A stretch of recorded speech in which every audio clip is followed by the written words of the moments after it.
आज ही अपने जीवन में उतार लें गीता की ये 5 बातें, कभी नहीं होंगे असफल। श्रीमद् भागवत गीता में भगवान श्री कृष्ण ने उपदेशों का वर्णन किया है। श्री कृष्ण ने गीता का उपदेश महाभारत युद्ध के दौरान अर्जुन को दिया था।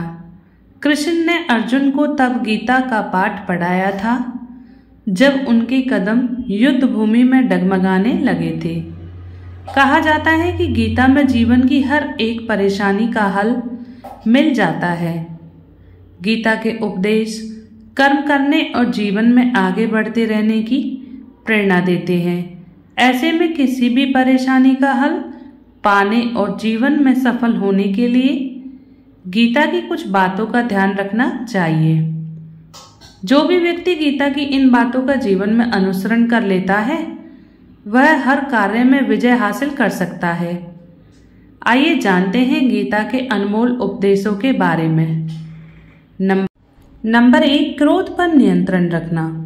महाभारत के युद्ध में भगवान कृष्ण ने अर्जुन को बताया था कि मनुष्य का सबसे बड़ा दुश्मन उसका क्रोध यानी गुस्सा होता है।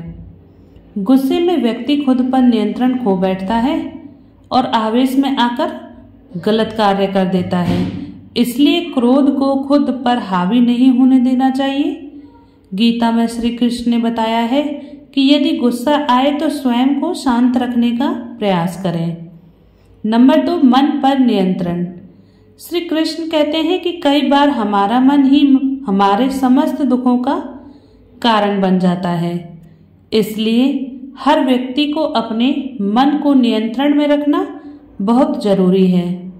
जिस व्यक्ति ने अपने मन पर काबू पा लिया वह मन में उत्पन्न होने वाली बेकार की चिंताओं और इच्छाओं से भी दूर रहता है। नंबर 3, कर्म करें, फल की इच्छा ना करें। कुरुक्षेत्र में युद्ध के दौरान अर्जुन के विचलित हो जाने पर कृष्ण ने कहा था कि हर मनुष्य को कर्म करना चाहिए, फल की इच्छा नहीं करनी चाहिए। कृष्ण कहते हैं कि जैसा व्यक्ति का कर्म होगा ईश्वर उसी के अनुरूप ही फल देंगे। यदि आप कार्य के पहले ही परिणाम की अपेक्षा करेंगे तो आपका मन भ्रमित हो जाएगा और आप अपना कर्म ठीक से नहीं कर पाएंगे। नंबर 4, आत्ममंथन। कृष्ण कहते हैं कि व्यक्ति को खुद से बेहतर कोई नहीं जान सकता, इसलिए स्वयं का आकलन करना सबसे जरूरी है। जो भी व्यक्ति अपने गुणों और कमियों को जान लेता है वह अपने व्यक्तित्व का निर्माण करके हर काम में सफलता प्राप्त कर सकता है। नंबर 5, अभ्यास करते जाएं। गीता में भगवान कृष्ण अर्जुन को उपदेश देते हुए कहते हैं कि मनुष्य को सदैव अभ्यास करते रहना चाहिए। अभ्यास करने से मनुष्य का जीवन आसान हो जाता है। धन्यवाद।